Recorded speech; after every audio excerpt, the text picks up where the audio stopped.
This may be the craziest guitar you've ever seen. A lot of you will say, oh, I've seen those, that's a Rickenbacker lap steel. You're wrong. This is a Spanish guitar, and not only that, you see it's double thick. That's because it's hiding a secret.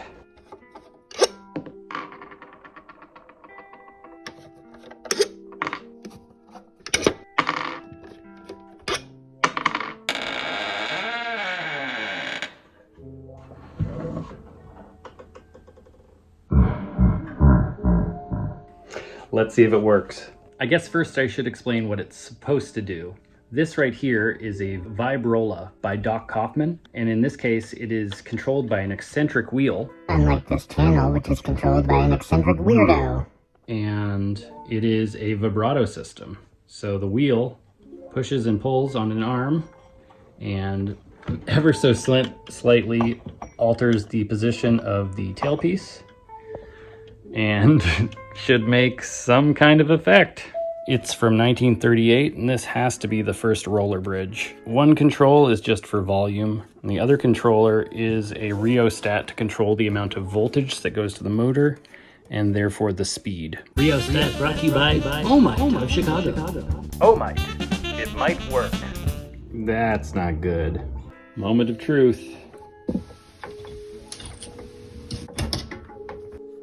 Well, let's take a load off Fanny and see if that helps. Maybe a little jump start will help.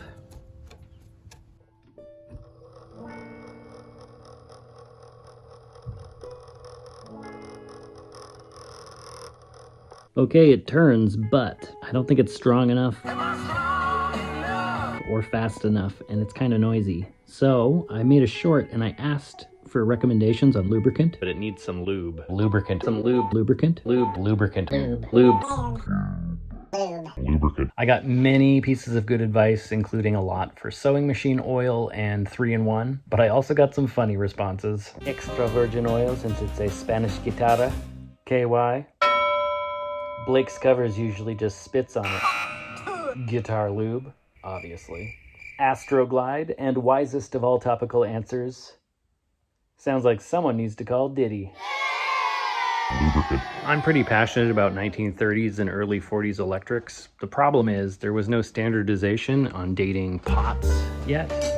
And so dating them can be difficult because the potentiometers can be marked with nonsense or nothing at all. And most of these Spanish Rickies I'm familiar with have a serial number stamped right here, and this one is blank. While we're looking at the neck, some savage bolted on some Kluson Deluxes. This would have had, I think, Waverleys on it, and they bolted through the headstock and in the process removed the original logo.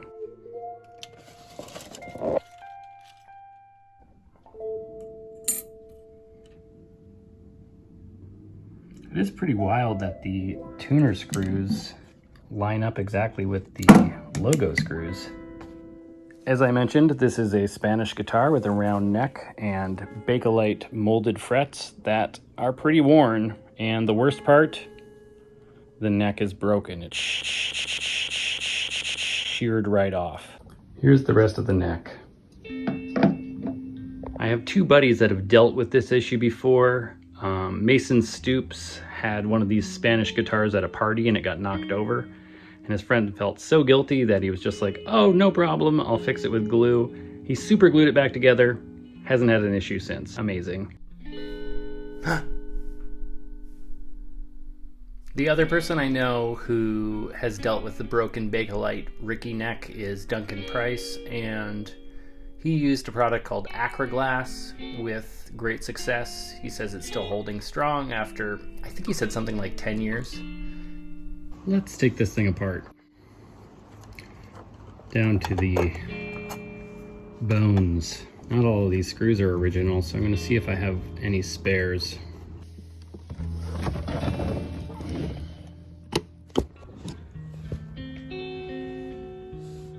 We got our screws that we need.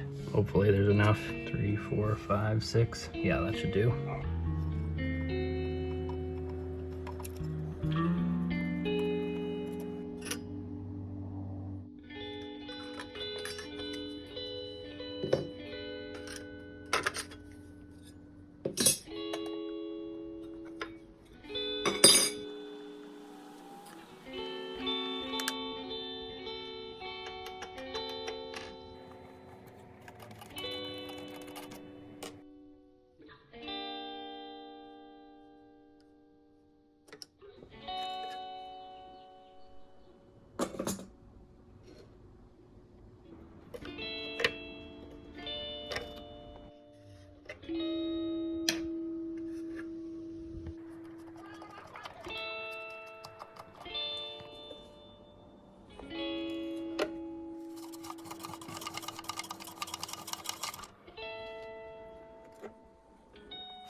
Oh my, it might work.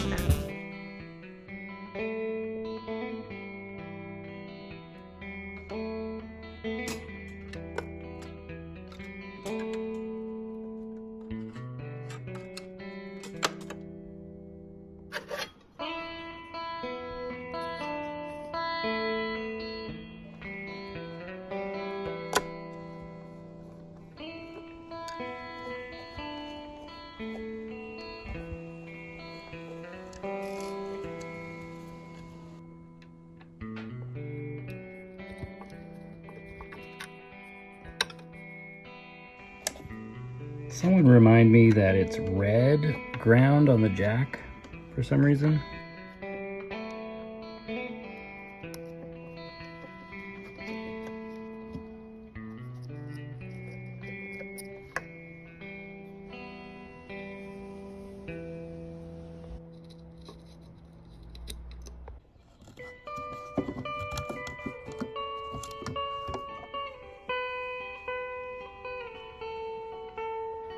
All right, I guess both the wires coming out of the coil are black. That's why they're inverted when they go to the volume pot and output jack.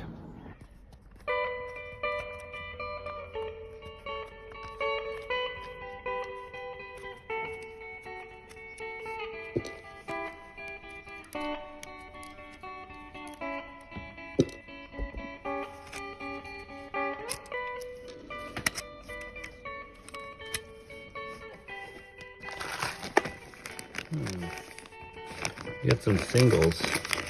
Well, this is an absolute effing nightmare.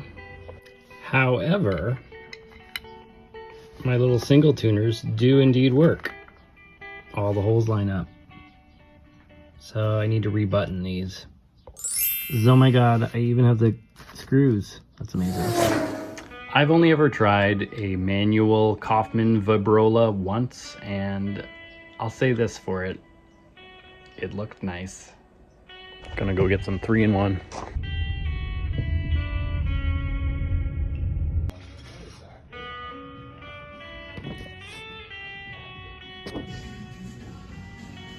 Now, the modern toxic masculine society says stronger magnets, greater resistance makes a better pickup. But this pickup has almost no Gauss left in the magnets and less than 1K ohms of resistance. Resistance is futile. And you will see once it's plugged in just how much we can do with that. We might remagnetize the magnets.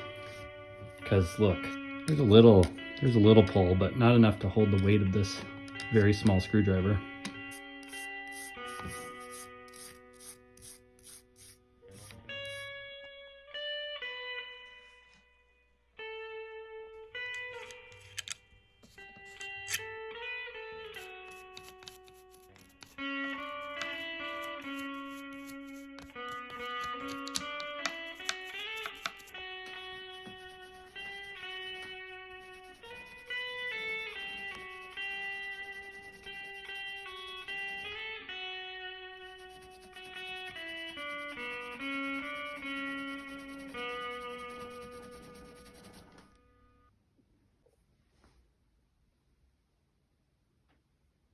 Now let's take a quick look at this patent. The bobbin appears to have a solid core into which the screws can hold it to the base plate and magnets, and additional screws hold the magnets.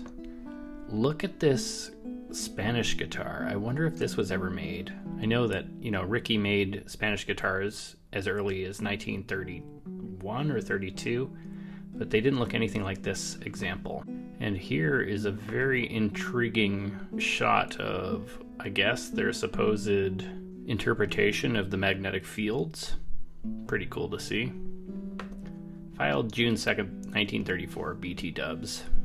Here he throws shade at the previous designs of pickups, which were largely vibrational. He's saying, in the present invention, the true sound of the vibratory string with all its characteristics is accurately reproduced without the extraneous sounds and vibrations produced by instruments or devices in which a mechanical part is made to vibrate through its mechanical association with the vibratory string. Burn! The shade he threw at previous versions of electrifying instruments was justified because honestly they were all basically surface mounted vibratory microphone type situations and none did a great job. So the horseshoe pickup was definitely the first successful and awesome magnetic pickup. Another object of the invention is to provide an electrical musical instrument that does not depend upon a soundboard, resonance box, or the like in production of propagation of the sound or the desired quality, whereby the body of the instrument may be of simple, inexpensive construction. This seems to be the seed idea for making a molded Bakelite body. Doesn't seem simple to me, nor cheap, but I guess at the time, perhaps it was.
Now I'm just going for clean. I'm not going for polished. This was never polished to begin with. Gonna keep the patina and just get all the grit out. Clean with patina.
This is the kind of thing I want to reassemble before I forget how it goes back together.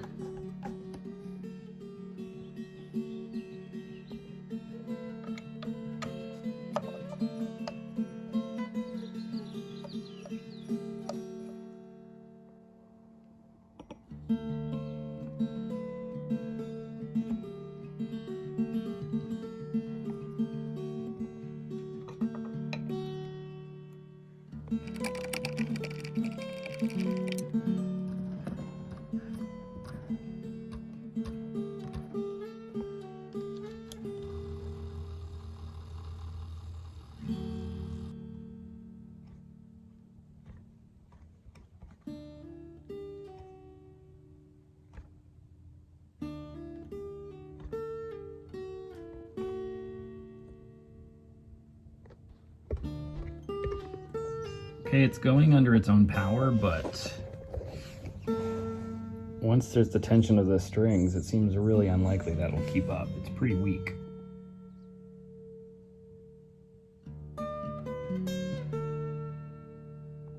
This is how fast it should be spinning. So I'm just gonna let the motor run and hope that it gets inspired to be more powerful so that it can continue running the eccentric wheel.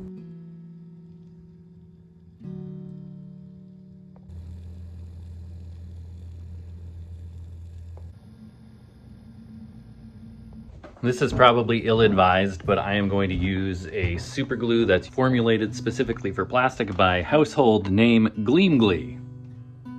Okay, I'm being facetious, I've never heard of this brand, but worst case scenario, the neck comes back apart and I try again with epoxy or a different kind of glue. Now the two pieces of neck do have a lot of good texture where they broke and they key in together quite well. So I'm just gonna pour in some glue, hold them together, wait till it dries a little bit, and hope for the best. I accidentally recorded that as a time lapse, but it only took a few seconds anyway. And now only time will tell. I did consider some sort of dowel system, but I didn't do it. And there is some evidence of a previous attempt to glue this. Oh wow, I just noticed all of this splatter. I wonder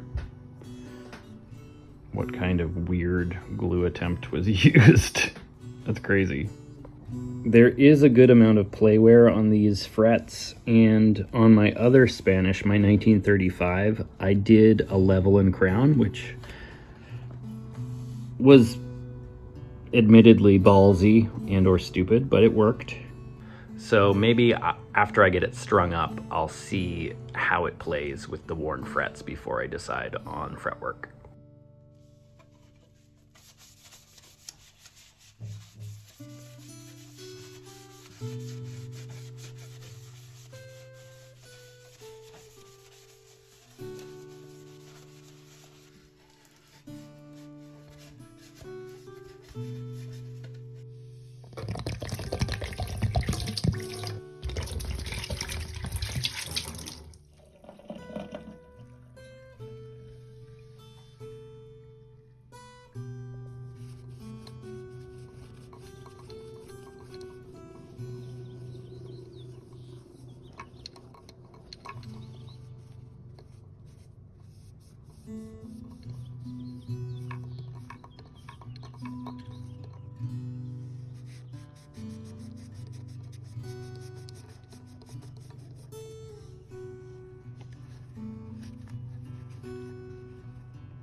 Okay, real talk, it's much cleaner, but it's not perfect.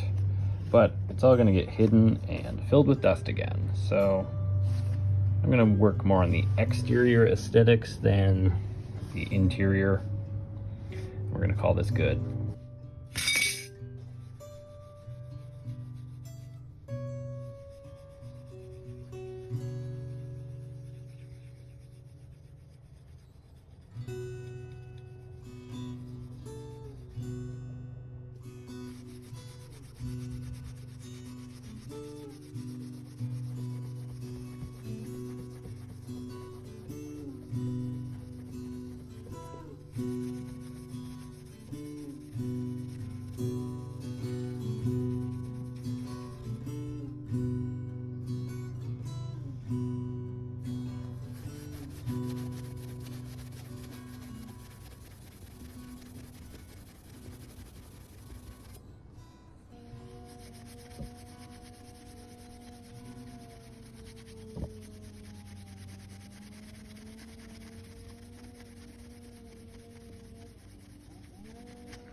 You totally forgot to remind me that red is ground on the output jack. You had one job. Okay, now to deal with the issue of the power cord. For a almost 90-year-old cord, it is surprisingly supple and adequate. It's not cracking in most places, but around the body, it did lose some of its panache. So I think we really should cut this off and resolder it at a more stable portion. So we'll probably cut it right here.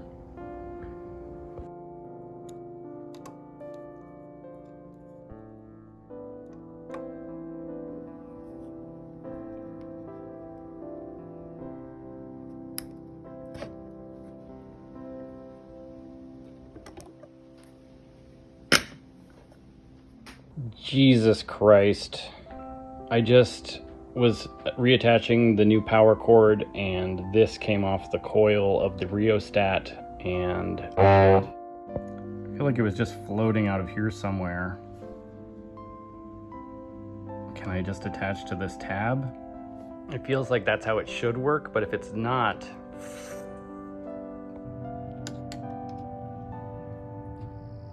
Oh, thank God. But what is this?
I'm gonna go out on a limb and say this is the world's first roller bridge. This is 1938, baby.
What is that hole for? That's what I said. It's threaded. That one might be related to an integrated stand. It used to have a stand and would go straight into the amplifier. Because it's so heavy, you wouldn't want to hold it. Just when you feel like you're making progress. Because that neck repair was unsuccessful, I need to take the neck off. And to take the neck off, you have to take the back off. Okay, I'm gonna try regular medium super glue before I go buy some epoxy or something along those lines. I didn't really expect this to work, but it's worth a shot. It only takes a few seconds. I suppose if I have to order a custom glue that I can use my other Spanish guitar neck on this build, just to try it out. Okay, real talk. I already buttoned 5 of these tuners, but I had to delete the footage because I went to my daughter's graduation and had to film that instead. But I will show you how to do the last one.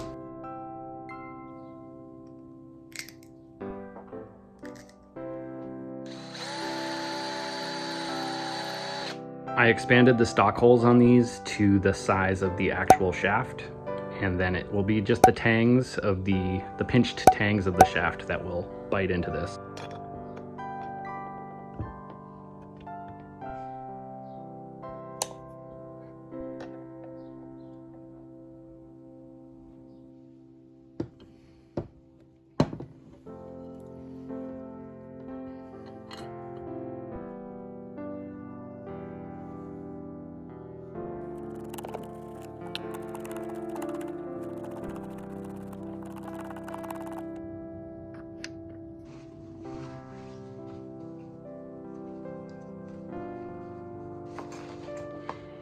Really, the only thing holding me back from playing this guitar right now is the tuners being installed, but the tuners probably shouldn't be installed until I deal with the aesthetics of the headstock, but maybe I should just F it and do that later and see if this neck is going to hold up.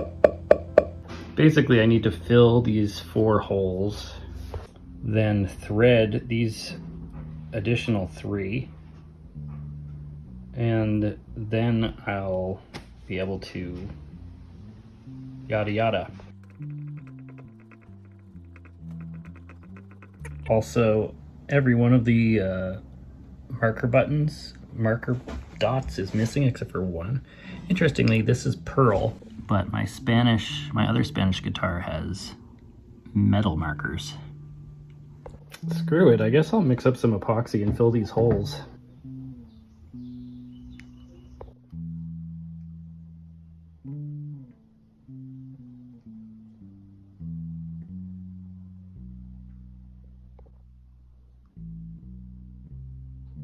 In retrospect, I remember I wanted to fill the holes, the majority with a solid material and then top it up with epoxy, but looks like I'm filling them with this. In my past experience with epoxy, I did not mix it thoroughly enough, so I'm going to town on this one.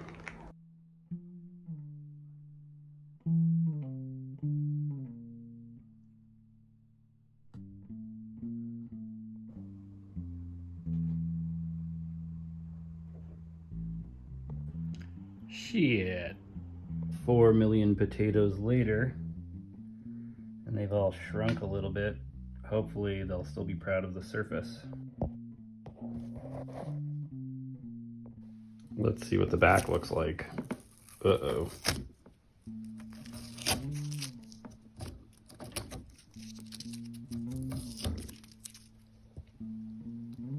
It's got some texture.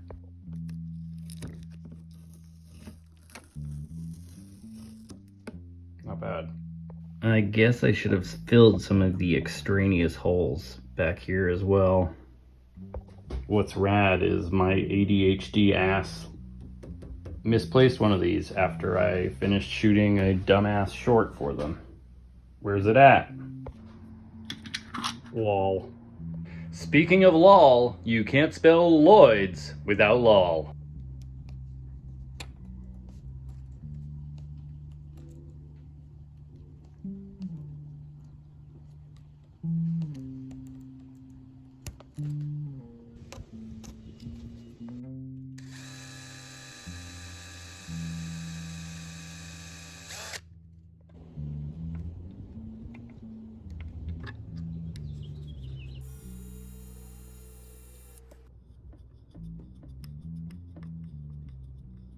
Let's worry about aesthetics later when I decide to refill all the other extraneous holes. Sometimes the end of a project sneaks up on you. I very much would be delusional if I thought I was at the end of this project, but I am going to put on strings and see if this neck holds.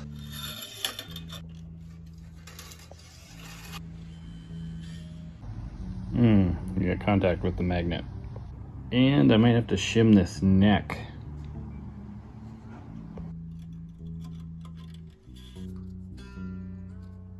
My skepticism over the viability of this neck is growing exponentially as I get these strings on. I don't think I have the same karma points as Mason Stoops has.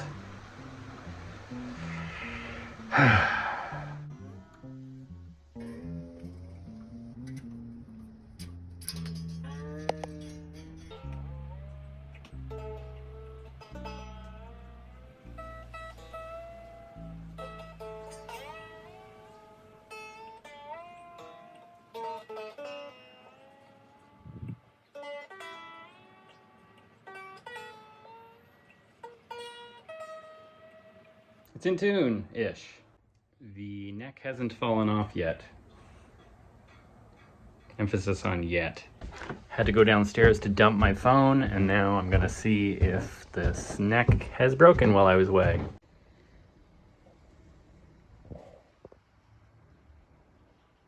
Some additional technical details that may be of interest. Scale length is about 22.5 inches.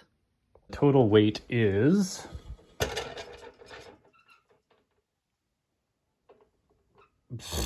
10.5 pounds-ish.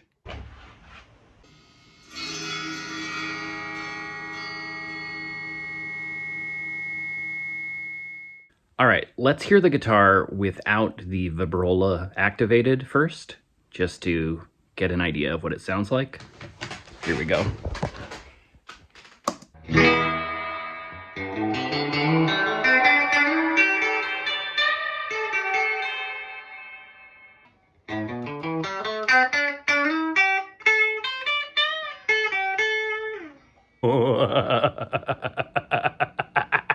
I just plugged it in and it's amazing.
Okay, first sounds are amazing.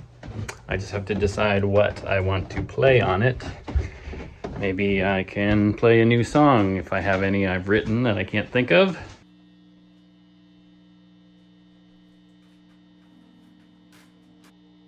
Okay, so I didn't write any new songs, and I did discover that one of my existing songs that you've already heard a number of times works really well with this effect, so we're gonna do that one. I think it's Wayside Cross.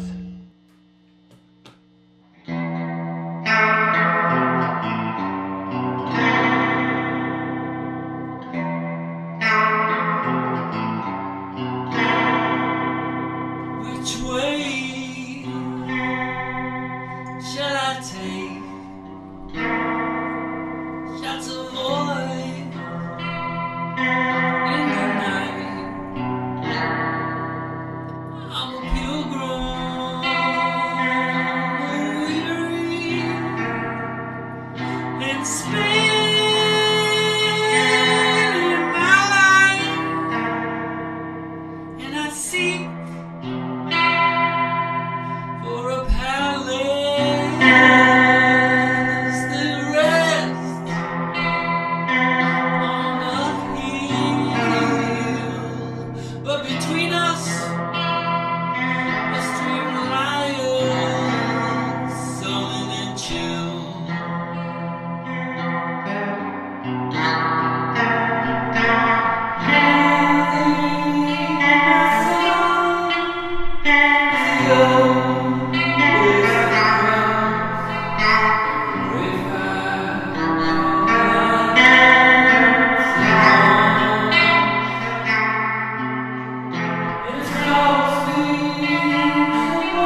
which way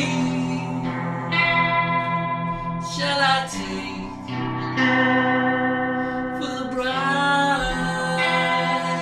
golden spell that bridges the water so safely for men?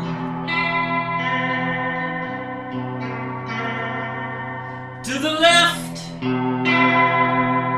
to the right, on me.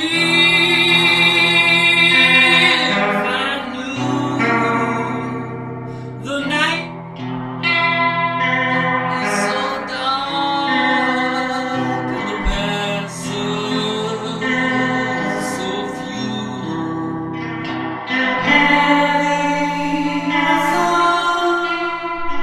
the oldest cross, red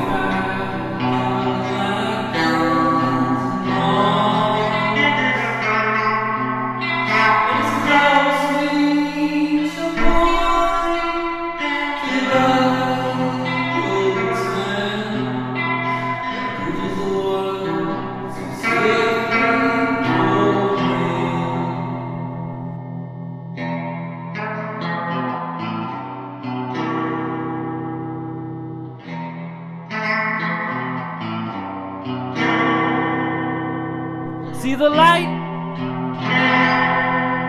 from the palace in silvery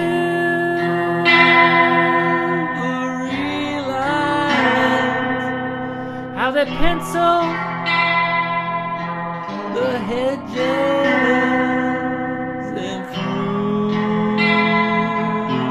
fruit-laden vine. My fortune,